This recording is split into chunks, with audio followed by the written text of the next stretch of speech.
नमस्कार, मी आशिष, VCN न्यूजच्या मराठी बातमीपत्रात तुमचं स्वागत आहे। बघूयात बातम्या विस्तारित स्वरूपात। स्वतःच्या पद प्रतिष्ठेचा दिखावा करण्यासाठी कोण कुठल्या थराला जाईल याचा काही नेम नाही। आपल्या आयोजनाचा त्रास सर्वसामान्यांना होईल की नाही याचं भान आता खुद्द आमदारांना सुद्धा राहिलं नाही। एकीकडे संपूर्ण विदर्भ पाणी पाणी करीत आहे। शेतकरी आवासून आभाळाकडे बघत आहे। अवघ्या काही दिवसानंतर श्रावण संपणार असून भाद्रपदाचे आगमन म्हणजेच जवळपास पावसाळा संपुष्टात आला आहे। अशा कठीण परिस्थितीमध्ये सुद्धा हिंदू सण मोठ्या उत्साहामध्ये साजरे केले जातात। ही खरोखरच आश्चर्याची बाब आहे। शहरामधील नव्हे तर संपूर्ण विदर्भामधील लोक ज्या दहीहंडीची प्रतीक्षा करतात ती अवघ्या एका दिवसावर येऊन ठेपली आहे। युवा स्वाभिमानची दहीहंडी म्हणजेच जवळपास सर्वांना सुपरिचित आहे। दरवर्षी राजापेठ चौकामध्ये पार पाडली जाणारी ही बहुचर्चित दहीहंडी यावेळी नव्हातेच्या चौकामध्ये घेतल्या जात आहे। यासाठी युवा स्वाभिमानने CP कार्यालयाची रितसर परवानगी घेतली। सार्वजनिक बांधकाम अखत्यारीमध्ये असणारा अमरावती बडनेरा हा रस्ता एकीकडून युवा स्वाभिमानने 3 दिवसापासून बंद करून ठेवला आहे। येथे भव्य स्टेजचे काम सुरू आहे। यामध्ये मुख्य प्रश्न असा उभा राहतो की रस्ता संपूर्णपणे बंद करण्यासाठी सार्वजनिक बांधकाम विभागाकडून परवानगी घेण्याची गरज युवा स्वाभिमानला वाटू नये का? किंवा अर्ध्या अमरावती शहराचे जाणे येणे नव्हाते या चौकामधून आहे, त्यामुळे वाहतुकीची गैरसोय होत आहे। एकीकडे या ठिकाणी गतिरोधक देण्यात यावे या मागणीसाठी अनेक आंदोलने झालीत। येथे अनेक अपघात सुद्धा झालेत। अशा ठिकाणी 3-3 दिवस रस्ता बंद ठेवणे कसे शक्य आहे? युवा स्वाभिमानला रस्त्यावरच दहीहंडी करण्याची गरज का पडते? राजापेठ चौक सोडून युवा स्वाभिमानला नेमका नव्हाते चौकच का सापडला? मधल्या इतक्या मोठ्या आणि भव्य दसरा मैदानावर त्यांचे लक्ष का जात नाही? कदाचित अमरावती महानगरपालिकेच्या रणसंग्रामामध्ये जसे युवा स्वाभिमानचे पाणीपत झाले तसे होण्याची भीती तर युवा स्वाभिमानला वाटत नाही ना, असा मुख्य प्रश्न उभा राहतोय। म्हणूनच रस्त्यावर गर्दी खेचण्यासाठी हा स्वाभिमानचा प्रयत्न असावा असे प्रथम दर्शनी दिसते। परवापर्यंत युवा स्वाभिमानला परवानगी देण्यात आली नव्हती। मग आता प्रश्न असा तयार होतो की शासनाने कुठल्याही रस्त्यावर सार्वजनिक मंडप किंवा कार्यक्रम करण्याची परवानगी देणेच बंद केलेले असतानाच नेमका रस्ता बंद करण्याची परवानगी आमदारांनाच का दिली जाते? सार्वजनिक बांधकाम विभागाच्या विभागीय कार्यालयाशी VCN न्यूजने संपर्क साधला असता मुख्य रस्ता बंद करून स्टेज लावण्याची परवानगी फक्त 19 व 20 ऑगस्ट साठीच दिली असल्याचे सार्वजनिक बांधकाम विभागाने सांगितले। मात्र आमदार राणा स्वतःच्या अधिकाराचा गैरवापर करून 3 दिवस रस्ता बंद ठेवित असल्याचे निष्पन्न झाले आहे। गोविंदा आला रे हा खेळ रोमांचक खेळ आहे। अनेक गावोगावची आणि विदर्भामधील असंख्य मंडळे 5 लाखांच्या बक्षिसांसाठी अमरावतीमध्ये येत असतात, पण आयोजकांकडून त्यांना नेमके बक्षीस किती दिले जाते हा सुद्धा एक मोठा प्रश्न आहे। कारण या ठिकाणी ही चमू जिंकली असून त्यांना हे 5 लाख रुपयांचे बक्षीस जाहीर करण्यात येत आहे असे मागील काही वर्षांमध्ये घडल्याचे ऐकण्यात नाही।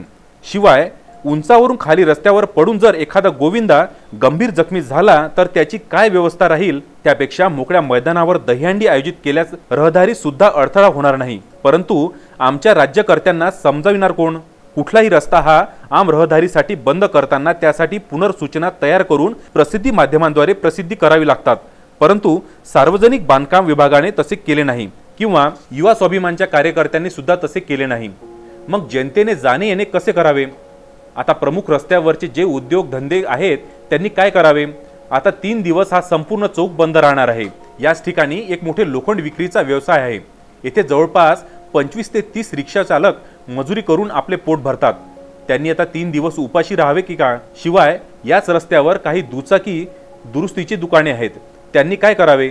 असे अनेक प्रश्न आज अनुत्तरितच आहेत। ज्यांना जनतेने निवडून दिले त्यांनीच रयतेसाठी राज्य करावे की स्वतःच्या मर्जीसाठी इतरांचा वापर करावा हा मोठा प्रश्न उद्भवला आहे। महापालिकेने नेमके आजच येथील वृक्षांची कत्तल केली, ती पण अशी की जी झाडे रस्त्याच्या भरपूर बाजूला आहे त्यांची कत्तल फक्त आणि फक्त दहीहंडीसाठीच करण्यात आली का असा प्रश्न उद्भवतो। विशेष म्हणजे सार्वजनिक बांधकाम विभागाने जी परवानगी युवा स्वाभिमानला दिली आहे त्यामध्ये रस्त्याच्या मध्यभागापासून 15 मीटर अंतरापलीकडे स्टेज उभारण्यात यावे असे स्पष्ट लिहिले असताना सुद्धा आमदारांनी अगदी रस्त्याच्या मध्यभागी आपला स्टेज उभारलेला आहे। या बाबींकडे पोलीस प्रशासन, सार्वजनिक बांधकाम विभाग, वाहतूक शाखा का डोळे करीत आहे हा एक फार मोठा प्रश्न उद्भवत आहे। नवाथे परिसरातील जनतेने रोष व्यक्त करीत आपल्या प्रतिक्रिया VCN जवळ व्यक्त केल्या। आमदार साहेबांनी नवाथे चौकात मीटिंग घेऊन प्रत्येकाच्या सहमतीने इथे दरवर्षी दहीहंडी होत असते। काही इलाजाने हे दहीहंडी राजापेठला गेली यावर्षी राजापेठला दहीहंडी होऊ शकत नाही, म्हणून नवातेमध्ये दहीहंडी ठेवण्यात आलेली आहे. पण नवातेच्या प्रत्येक नागरिकांना मिटिंग घेऊन आमदार साहेबांचं काम होतं का बा यावेळेस तुमचं मला सहकार्य पाहिजे. कुणाचीही परमिशन न घेता आपली हुकुमशाही करून आमदार साहेबाचे मोठे भाऊ यांनी दुकान बंद करा. 3 दिवस आता इथे बिचारे चौकात आहे, त्याच्या भरोशावर घर चालतात. 3 दिवसाची नोटीस पाठवून हे कोणती दादागिरी आहे सुनील लाडाची? म्हणजे काय हे ज्या लोकांनी आपल्या ज्यांच्या भरोशावर घर चालवले त्यांना का घरी जाऊन दगडं खायचे काय? 3 दिवसाची यांच्या घराची यांनी जबाबदारी का खा प्यायची? त्याच्यावर आमचा आक्षेप आहे. आता आमच्या घरी पेशंट आहे, इथं स्टेज लावत आहे. जर आमच्या घरी कोणी सिरियस झालं तर आम्ही कुठून जावं? ही जबाबदारी कोण घेईन? रवी राणानी आणि सुनील भाऊ राणानी आम्हाला स्टॅम्पवर लिहून द्यायला पाहिजे तर तुमच्या घरच्या कोणत्याही कुटुंबाला काही झालं तर आम्ही जबाबदार आहे. आता एवढेच बघणे आहे की इतक्या सर्व समस्यांसह दहीहंडी किती टक्के पूर्णत्वास जाते. Bureau report, VCN news, Amravati. वळूयात पुढच्या बातमीकडे. जागतिक छायाचित्रण दिनाच्या पर्वावर अमरावती प्रेस फोटोग्राफर्स असोसिएशनच्या वतीनं सामूहिक ढोल वादनाचं आयोजन करण्यात येत असून यामध्ये एकूण 6 पथकांसह 600 पेक्षा जास्त ढोलवादक सहभाग घेणार आहेत. दिनांक 20 ऑगस्ट रोजी शिवाजी शारीरिक शिक्षण महाविद्यालयातील प्रांगणात या नेत्रदीपक सोहळ्याचं आयोजन करण्यात येत आहे. गेल्या 7 वर्षांपासून अमरावती प्रेस फोटोग्राफर्स असोसिएशनच्या वतीने विविध कार्यक्रमांची मेजवानी अमरावतीकरांनी अनुभवलेली आहे. यावर्षी अमरावती प्रेस फोटोग्राफर्स असोसिएशनच्या वतीने 20 ऑगस्ट रोजी श्री शिवाजी शारीरिक शिक्षण महाविद्यालय पंचवटी चौकच्या प्रांगणात हा नेत्रदीपक सोहळा सकाळी 9:30 वाजता आयोजित केला आहे. आपल्या छायाचित्र या कलेप्रमाणे इतर कलांचा वारसा आहे ही जपत त्यातून संस्कृतीचे जतन करणे हा उद्देश आहे. या कार्यक्रमाला पालकमंत्री प्रवीण पोटे, विभागीय आयुक्त पियुष सिंह, आमदार डॉक्टर सुनील देशमुख, आमदार बच्चू कडू, जिल्हाधिकारी अभिजित बांगर, पोलीस आयुक्त दत्तात्रय मंडलिक, पोलीस अधीक्षक अविनाश कुमार, मनपा आयुक्त हेमंत कुमार पवार, आमदार अनिल बोंडे, आमदार श्रीकांत देशपांडे, आमदार रमेश बुंदिले या प्रसंगी उपस्थित राहणार आहेत. याविषयीची अधिक माहिती एका पत्रकार परिषदेत देण्यात आली. 19 ऑगस्ट हा जागतिक छायाचित्र दिन म्हणून आपण साजरा करत असतो. नेहमीच आम्ही या कार्यक्रमाला आपल्यासमोर सादर करत असतो. यावर्षी आम्ही एक आगळावेगळा कार्यक्रम अमरावतीकरांसाठी साजरा करत आहे. अमरावतीमध्ये पहिल्यांदाच सामूहिक ढोलवादन हा एक कार्यक्रम आपण घेतलेला आहे. हा कार्यक्रम शारीरिक शिक्षण शिवाजी या प्रांगणामध्ये आहे. सकाळी 9 वाजता या कार्यक्रमाला सुरुवात होईल आणि या कार्यक्रमाचं वैशिष्ट्य असं आहे की अमरावती जिल्ह्यातील सर्व माननीय प्रशासकीय अधिकारी तसेच लोकप्रतिनिधी या कार्यक्रमाचं छायाचित्रण करणार आहेत आणि या कार्यक्रमात छायाचित्रण केल्यानंतर आम्ही त्याची एक प्रदर्शनी भविष्यात भरवणार आहे. तर अमरावतीमध्ये हा एक पहिलाच कार्यक्रम आहे ज्याच्यामध्ये अमरावती शहरातील सर्व ढोल पथक याचं सार्वजनिक करणार. मला एक आव्हान करायचं आहे विदर्भातील सगळ्या लोकांना की हा एक कार्यक्रमासाठी आपण नक्की यावे, जेणेकरून आपल्याला हा कार्यक्रम जवळून पाहता येईल आणि इतरत्र ठिकाणी असा कार्यक्रम होत नाही.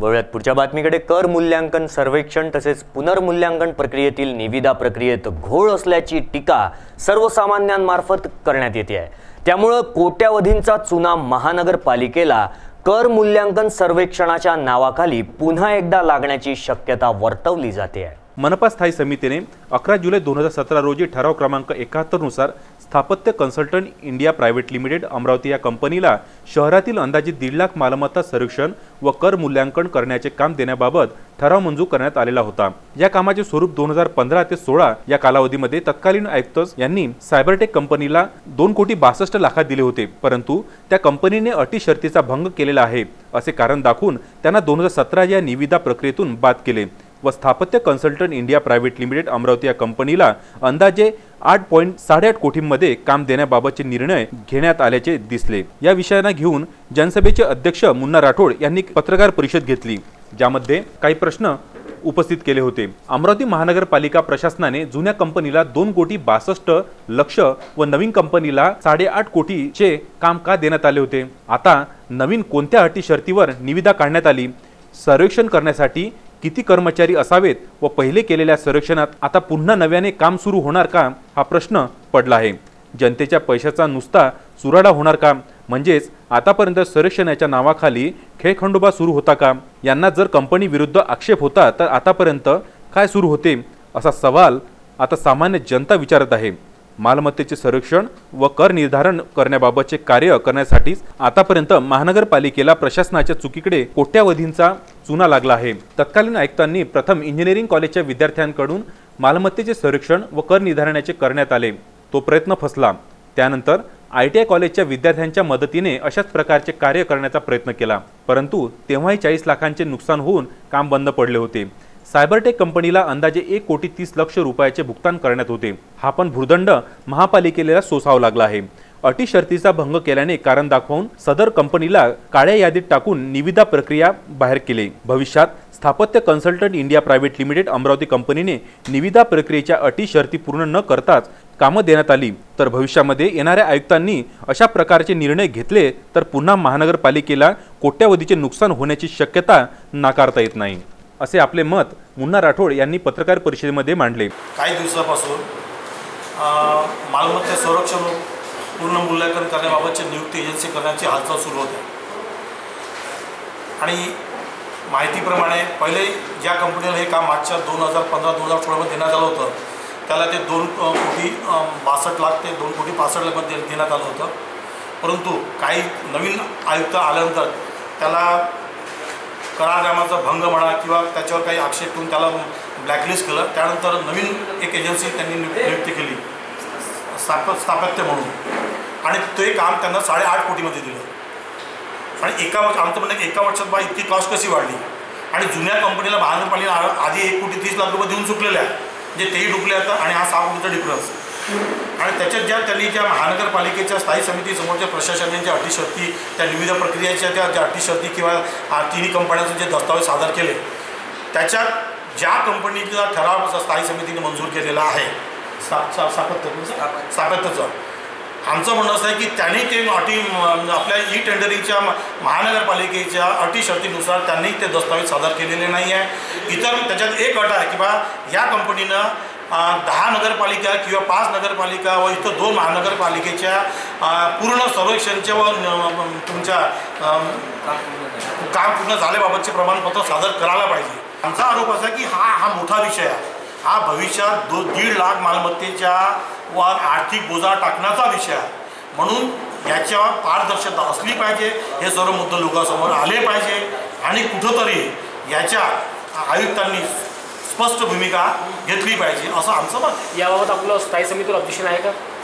नाही, स्थायी समितीसमोरच्या आयुक्तांनी प्रशासनाने जे कागदपत्र सादर केले तिन्ही निविदाचे एकदम आयुक्तांनी चुकीचे कागदपत्र सादर केले असं हा एक आमचा आरोप आहे किंवा स्थायी समितीने ते निविदाच्या अटी शर्ती वाचल्या नसत, मग वाचलं असेल तर त्यांनी तपासून पाहिलं असेल की बाई ज्या कंपनीला आपण काम देणार त्या कंपनीने आपल्याकडे प्रमाणपत्र सादर केले, दस्तावेज सादर केले, तर मग त्याचा आपण ठराव कसा करून झाला। बातमीपत्रात वेळ झाली एका छोट्याशा विश्रांतीची। कुठेही जाऊ नका, बघत रहा VCN न्यूज।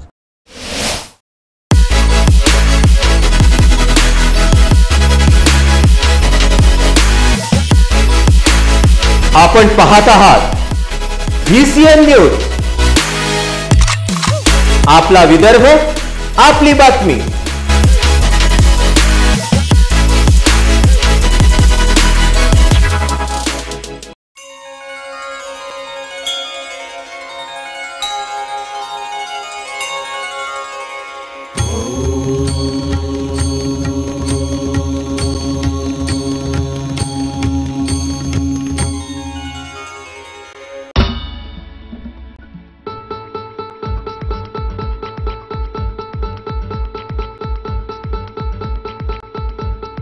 घरची शान घरचा मान घराकडे तिचे सर्व ध्यान। कोण आहे ती, अहो हो कोण आहे ती, गृहलक्ष्मी गृहलक्ष्मी।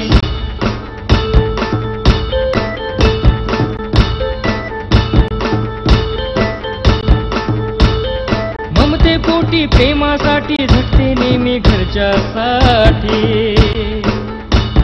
अहो पण काय केलं तिच्यासाठी, म्हणूनच तर घेऊन आलोय गृहलक्ष्मी। आनंद एका स्त्रीचा। अगं बाई, गृहलक्ष्मी। विदर्भाची गृहलक्ष्मी दिनांक 15 ऑगस्ट पासून आपल्या घरी। GTPL सेट टॉप बॉक्स मध्ये VCN news channel number 72, UCN set top box मध्ये चॅनल नंबर 81 वर रोज रात्री 8 वाजता व पुन्हा प्रक्षेपण रोज सकाळी 8 वाजता। पाहत रहा गृहलक्ष्मी, विदर्भामधील खवयगिरींचा एकमेव कुकिंग शो।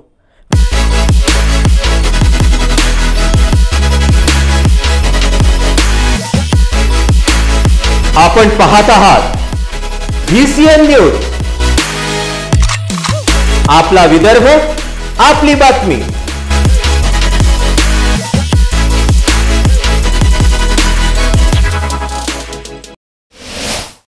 विश्रांतीनंतर मी आशिष पुन्हा एकदा तुमचं स्वागत करतो. वळूया पुढच्या बातमीकडे. अमरावती महानगरपालिकेचे माजी विरोधी पक्षनेते युवासेना प्रमुख प्रवीण हरमकर आणि शिवसैनिकांनी अमरावती महानगरपालिका गाठून आयुक्तांना घेराव घातला.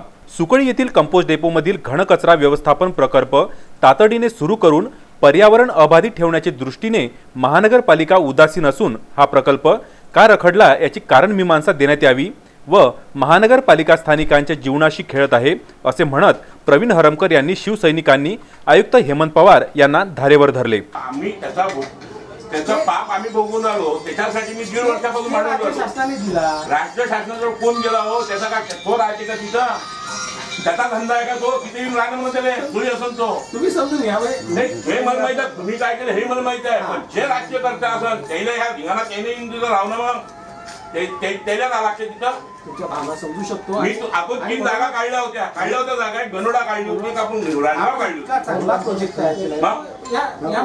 प्लास्टिक आपण तिथलं प्लास्टिक मिळून ते पोरं 15,000 रुपये निवारण करून राहिले, ते आपल्याला 15,000 रुपये देऊन राहिले. 16 कोटीमध्ये आपण तो प्रोजेक्ट केला होता. एक युनिक विधान ते झालं असतं तर तो इम्प्लिमेंट आतापर्यंत मग राजू.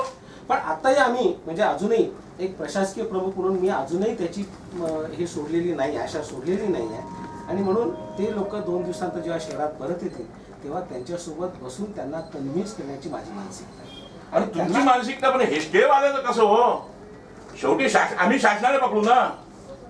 तुम्ही लोकांच्या भावना कोणासोबत आम्ही त्यावेळेस स्ट्राईक केलं होतं, त्यावेळेस आम्हाला लेखी दिलं होतं. त्याचा पाप आम्हाला माहित आहे, कारण की मी त्यावेळेस 3 मीटिंग मध्ये इथं बसलो होतो, हे मला सगळं माहित आहे. पण एका गावातल्या लोकांना ठेका घेतला का यायचा ते पाप आम्ही भोगाव तिकडे. कोणी या पत्र द्या, कोण आहे नगरसेवक माझी पत्र दिलं होतं त्याच्यात तो राहते का तिकडे येऊन, पुऱ्या शहराची घाण आम्ही सांभाळायची आणि त्यानं मस्त चांगलं राहायचं. बिल्डर त्याच्या जमिनी तिथं मोकळ्या करायच्या. धंदाच लावला आम्हाला तुम्ही एक निर्णय द्या, नाही इथं बैठका मी इथून हटणार नाही. तुम्ही तुमच्या लेवलला मला निर्णय द्या, मला काही कोणाची लेनदेन नाही, मला शासनाकडून निर्णय पाहिजे. मग तुम्ही निर्णय द्या, कारण की विषय असा आहे पाप आम्हाला भोगा लागते. त्या भानगडीत आम्ही रोज वाचतो पेपरात, त्या भानगडीत आम्ही कशाला फसू हो. आम्ही जनता आहे, उद्या त्याचे पैसे लागून जास्त पैसे लागणं म्हणजे आमचे पैसे जाणार ना जनतेचे. उद्या अगर त्या 16 करोडचा अगर समजून घ्या एखाद्यानं 45 करोड मध्ये मागितला, त्या ठेकेदारानं पैसे कोणाचे शहराचे नाही ना, यायचं काय नाही मागितलं पैसे. तितक्या इथं आपण त्याचाही पैसे काढले होते का, याच्यात पैसे किती वाचू शकते, महानगरपालिकेचं नुकसान किती होऊन राहिलं. त्या हिशोबानं बा भंडारा तर तिथंच जाईल, गाडगेनगर तर तिकडे जाईल, त्याचं कार्टिंग वाचते. ह्या सगळ्या गोष्टी म्हणजे शहराच्या हितासाठी केल्यावर काही लोक येतात आणि त्याला कुठेही आळांगरून टाकतात. त्याच्या पाप आम्ही भोगायचे. एक तर शहरात चांगलं करणं नाही, शहराचा कधी विचार केला नाही. चढ्या आवाजामध्ये झालेल्या या आक्रमणामुळे आयुक्त पवार थोडा वेळ धास्तावून गेले होते. गेल्या वर्षभरापासून रखडलेला हा प्रकल्प ज्या कंपनीने हे काम करण्यास नकार दिला आहे त्यांनाच परत का देण्यात येत आहे असाही खडा सवाल हरमकर यांनी केला. यावेळी आयुक्तांच्या कॅबिनमधील वातावरण बऱ्याच प्रमाणामध्ये तापले होते. घनकचरा व्यवस्थापनाच्या दृष्टीने बडनेरा येथे वेगळा कंपोस्ट डेपो, गाडगेनगर येथे वेगळा कंपोस्ट डेपो तर उर्वरित अमरावतीसाठी वेगळा कंपोस्ट डेपो असा ठराव 2015 मध्ये पारित करण्यात आला होता. मात्र आताचे भाजपा सरकार आपल्या वैयक्तिक स्वार्थासाठी काम करीत आहे, त्यामुळे जनतेचे आरोग्य धोक्यात आले आहे. सध्या स्थितीमध्ये जे नगरसेवक सभागृहामध्येच आहेत त्यांचे नगर विकासाकडे अजिबात लक्ष नसल्याचे दिसून येत आहे. VCN न्यूजने या प्रकरणाची गंभीर दखल घेऊन बऱ्याच बातम्या प्रसारित केल्या आहेत. आयुक्तांना मंगळवारपर्यंतचा अल्टिमेटम देण्यात आला असून यासंबंधी लवकरात लवकर कारवाई न केल्यास बुधवारपासून ठिय्या आंदोलन करण्यात येईल असेही यावेळी प्रवीण हरमकर यांनी आयुक्तांना बजाविले. सुकळी संदर्भात असा विषय आहे का शहराच्या ज्यावेळी डिसेंबरमध्ये निविदा निघाल्या होत्या त्या निविदा काढून आज 7-8 महिने 8 महिन्याच्या वर झाले. कोणतरी त्याच्यामध्ये माशा शिंकल्यासारखा वास आला. तो इतका आला त्या शहराच्या दृष्टिकोनातून तो एकदम चुकीचा होता ते आमच्या लक्षात आलं. कारण की मी ज्यावेळेस विरोधी पक्षनेता असताना ते आम्ही सुरळीत काम करून घेतलं होतं. पण काही लोक असतात राजकारणी, यांनी केलं तर तो विषय वेगळा होते, त्यांनी केलं तर विषय वेगळा होते, म्हणून त्याच्यामध्ये कुठेतरी माशा शिंकल्या गेल्या होत्या. आज त्या आयुक्त साहेबांची आम्ही लक्ष लावून दिल्या आणि त्वरित त्यांनी सोमवारी मिटिंग लावली. मिटिंगमध्ये काय निर्णय होते बघू, अन्यथा मंगळवारपासून हे आंदोलन सुरू. वळूयात पुढच्या बातमीकडे. महाराष्ट्र शासनाचे गृह विभागाचे माजी उपसचिव दर्यापूर निवासी रामराव स्वर्गीय यांचे 65व्या वर्षी दम्याच्या आजारानं मुंबई येथील खासगी रुग्णालयात उपचारादरम्यान निधन झालंय. मराठी बातमीपत्रात वेळ झाली आहे इथेच थांबण्याची. तुम्ही तुमच्या समस्या किंवा तुमचे प्रश्न आमच्यापर्यंत पोहोचवू शकता. आमचा पत्ता आहे VCN न्यूज कार्यालय, पहिला माळा, सावजी कॉम्प्लेक्स, सतीधाम मंदिर रोड, रॅली प्लॉट, अमरावती. किंवा तुम्ही आमच्याशी थेट संपर्क करू शकता स्क्रीनवर दिलेल्या या नंबर्सद्वारे. विदर्भाशी जुळलेले ज्वलंत प्रश्न, अचूक, निर्भीड आणि बिनधास्त बातम्यांसाठी बघत रहा VCN न्यूज. नमस्कार.